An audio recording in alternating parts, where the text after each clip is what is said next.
Hi, everyone. My name is Larry Weaner, and I am founder and principal of Larry Weaner Landscape Associates and its educational arm, New Directions in the American Landscape.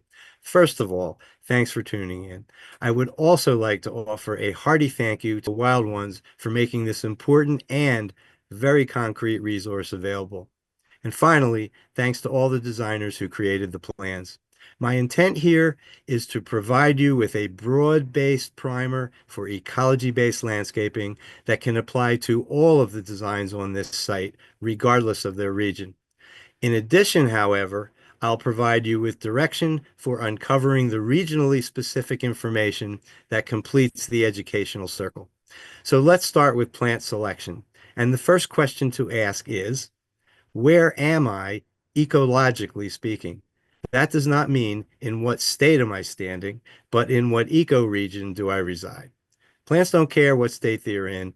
They do care about the environmental conditions they inhabit, and that is defined by ecoregion. These ecoregion maps can serve as your initial plant selection guide. Determine where your property lies within the map, then refer to the native plant lists that are associated with that ecoregion. Fortunately, both are easily accessed online. Let's consider the Oregon map. The Columbia Plateau is a desert-like area that falls in the rain shadow west of the Cascade Mountains. If you live there, forget about plants from the rain-soaked Pacific Northwest coast, and vice versa. But your plant selection investigation is not quite over. Varying environmental conditions exist within each ecoregion. Simply select only those plants from the ecoregion plant list that matches the specific soil, moisture, and light conditions that occur on your property. Where do you find this information? Local botanical floras are rife with it and can help winnow down your list to those that will be most adapted to the general characteristics of your region and the specific environmental conditions of your site. Here is a landscape plan for a small property in Portland, Oregon that draws from both of these sources. But in addition to composing a plant list, the designer needed to determine how much area those plants will cover. Are they to be isolated in garden beds or allowed to expand into and replace what is too often the default option, turf grass? In this plan, turf was completely displaced by native plants. Now, I'm not one to demonize lawns. It's composed of plants that are just trying to survive like every other living thing, including you and me. But turf is clearly lacking when it comes to wildlife habitat and reducing maintenance. Two primary goals of the approach we are advocating. So are we saying lawn must be eliminated? No, just size it according to your needs. Bigger if you throw a frisbee, smaller if lounging in the yard with a glass of wine is your primary outdoor activity. And by the way, nobody said native plants can't be arranged formally, as is also demonstrated by this charming design for a Chattanooga, Tennessee property. Of course, to be really regional, you might want to switch out the wine for a glass of rye whiskey. Your call. Now let's look at a few states in the eastern U.S. New Jersey, Virginia, North Carolina. Moving east to west, all three progress from coastal plain with flat topography and sandy soils to Piedmont with gentle topographical variation and clay soils to a region where mountains replace hills and the soils become far more varied. These three states illustrate how ecoregions frequently cross state lines. Consequently, in this Virginia garden, a plant that is native to a nearby state may actually be a better choice than one from its own. But individual plant selection aside, let's widen the lens and talk about big picture vegetative patterns. In nature, habitat is maximized when the three-legged habitat stool of meadow, shrubland, and woodland are all present. In this garden, despite limited size of the property, all three are present. Food, cover, and nesting sites have been provided for birds, pollinators, and small mammals at every vertical level, while a dynamic and diverse experience has been provided for those who live on and traverse the property. So now that we have selected the plants, what do we do with them? Here is where the concept of plant community design comes into play. More times than not, plants in nature exist not as isolated individuals, but as intermingled compositions. Planting them accordingly in the landscape garden has a number of significant advantages. From a maintenance standpoint, a multi-layered ground plane of dense intermingled grasses, ferns, and perennial flowers will suppress far more weeds than isolated plants in a sea of mulch ever will. In traditional gardens, shrubs are also frequently planted as isolated individuals. But when thicket-forming shrubs are planted in dense masses, they provide refugia for birds seeking shelter from predators that are too large to fit between those tightly clustered stems. Planting canopy and understory trees in closely planted clusters replicates the layered effect of natural woodlands. Spend time in this multi-layered assemblage of perennials, grasses, shrubs, and trees, and you will be treated on a daily basis to a high-wire, species-rich bird ballet. I realize that may sound a bit overblown for the tiny properties we have depicted here, but trust me, it's true. I live on a half-acre property in an inner-ring suburb of Philadelphia. In addition to garden variety birds like cardinals, blue jays, catbirds, and mourning doves, a host of much less common birds have visited or set up shop, including Baltimore orioles, indigo buntings, goldfinches, red-bellied woodpeckers, hairy woodpeckers, wood thrush, Carolina wrens, cedar waxwings, ruby-throated hummingbirds, and scarlet tanagers. Predators, including Cooper hawks, great horned owls, and foxes, have been observed stalking them, unsuccessfully in most cases, due in part to the refugia provided by the shrub thickets that I had scattered throughout the property. And remember, we're talking about a half-acre property, 10 minutes by foot from the city of Philadelphia. So let's now travel to where the rubber meets the road, planting the plants and managing them. And here, much of what we do runs counter to traditional horticultural practice, at times, even diametrically opposed to it. So, our ecoregion here is the Litchfield Hills. And the soil type are those soils that are derived from the northern Marble Valley marble types of geology. What does that mean to us as gardeners and as designers?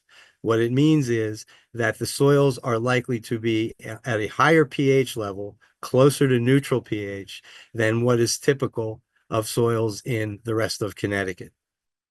So that is an important piece of information. pH is an important factor in what plants will or will not survive. So we have a higher pH than typical in Connecticut, number one. And number two, this is a very thin soil over ledgy conditions, which does occur commonly in Connecticut.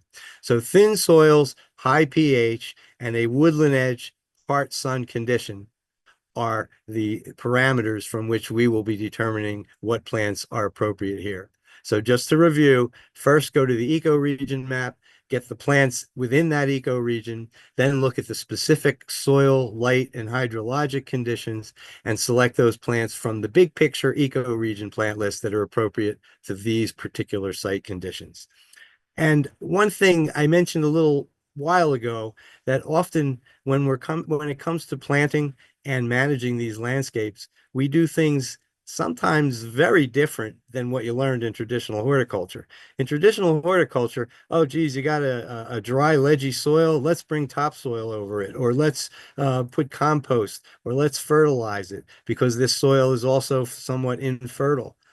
And what we're doing here is match the plant to the soil, not the soil to the plant. When you bring in beautiful topsoil, any plant will grow in it. Also, any weed will grow in it. In a difficult soil, such as this, thin and ledgy, there are a ton of plants, which you'll see in a moment, that will grow perfectly well there because that's where they grow in nature. And less weeds will grow there because you have limited yourself to only the weeds that can grow in that condition.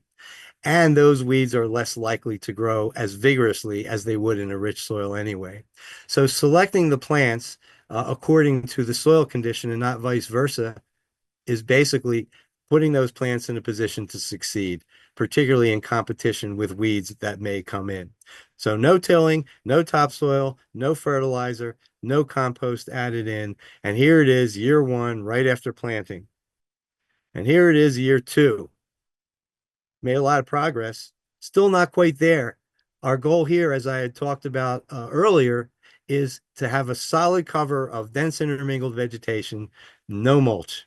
So here we had mulch to fill in between the plants initially, but the idea is once those plants fill in, no more mulch will ever be applied to this landscape.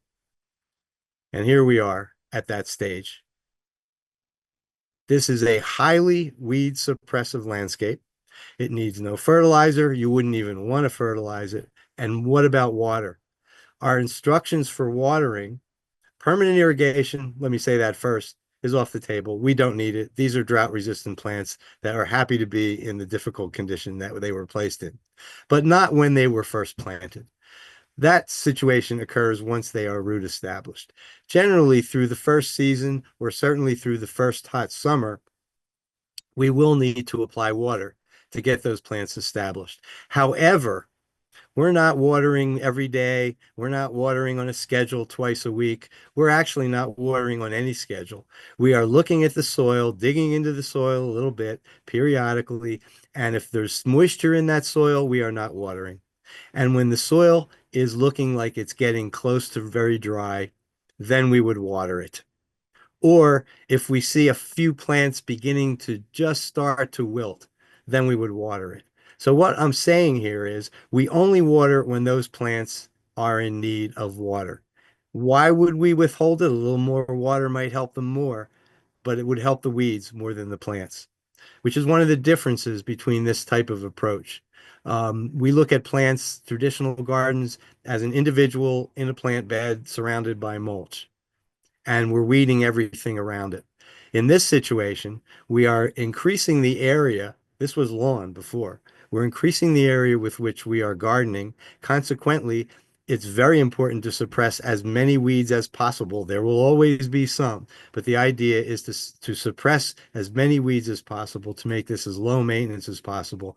And watering only at the level that the plants you planted require to get established, and not beyond that, means those plants will be perfectly fine and you'll have less weeding to do before you get to this stage where the plants are suppressing the weeds effectively.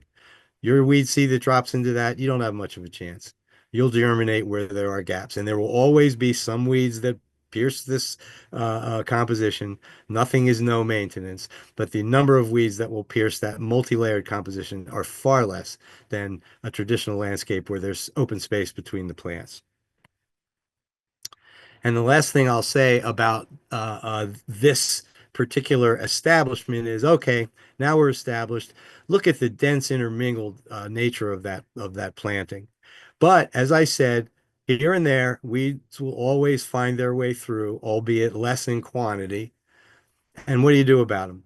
Well, here we run into another counterintuitive or against the rules strategy. A good gardener, good traditional gardener, a weed comes up through the center of that composition, is going to go in there and pull it by the roots and make sure they get all of those roots. Well, you have removed that plant, but you've done something else. You have created a soil disturbance. Soil disturbance means a roughed up soil bed where seeds can germinate very easily and a little bit of a gap. So the result of disturbance from pulling the weed by the roots is many more weeds. Basically, pulling weeds by the roots is a constant disturbance application, which creates a never-ending cycle of weeding. So what I'm advocating here is once you get to the point where you have a dense composition like this, the few weeds that get through, you're better off cutting them at ground level below all of this intermingled vegetation instead of pulling them by the roots. Because now that plant, could it reemerge? Probably will. But it's going to reemerge in the dense shade of all of those other plants. And you will have not created a soil disturbance that just leads to more weeds.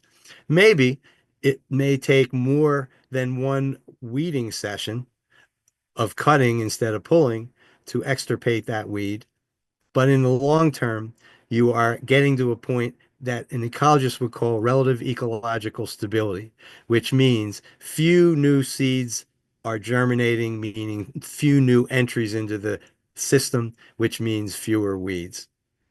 And the caveat, which I mentioned in the caption here, is that certain of the most aggressive weeds that we deal with, specifically those that spread by underground root systems aggressively, things like mugwort and Japanese knotweed, I would not recommend this. Those plants should be removed by the roots or spot controlled with herbicide, whichever your inclinations lead you to. But to think that weeds of that level of aggressiveness are going to go away simply by cutting them below the dense foliage that's already there is not really accurate. So I feel it's important to give you that caveat. Now, the plants I just showed you are near the front entrance to the house. And the idea here from an aesthetic standpoint is it shouldn't be too wild. We're looking at an area that people look at very close up, and it's not that huge. Maybe bigger than a foundation planting along the edge of the house, but it's not the whole property or anywhere near it. So the competitive level was high to be able to suppress weeds, but it could go higher. And why would we go higher? Well, as you go away from the house, the area that you're planting is getting larger, and consequently, the level of competitiveness of the plants that you're going to plant should go up. And so here are two plants, such as bee balm and hairy skullcap, which are very competitive. These are more like 3 and 4 foot plants as opposed to 18, 24-inch plants that we were looking at closer to the house. And also, the bee balm, the red flower, has an aggressive root system that spreads and is very weed suppressive. And the hairy skullcap, the blue flower, spreads aggressively from seeds. And so, consequently, these two plants can cover a large area and still be weed suppressive, even at the scale where you wouldn't want to have to go out there and have to pull a lot of weeds. Always going to be some. The idea here is the plants are intended to do the majority of the work, and you're picking off the few weeds that find their way through. And the bigger the area that you need to cover, the higher the competitive level would be of the plants that you are selecting. So what I want to do now is take a walk through the rest of the property, particularly through those larger areas where we've ratcheted up to a higher competitive level. So I'm not going to say anything for a little while. I'm just going to take you on a pathway walk through this property to see how these plants are put together and just to give you a feel for what it's like to traverse this place. So we're going to enter the path right here.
By the way, the area you just traversed is less than an acre.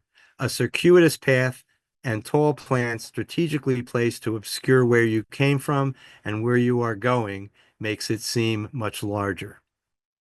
And now we're back at the house. That's the same slope that you looked at the beginning of this little sequence, except it's now in the fall and has a completely different character.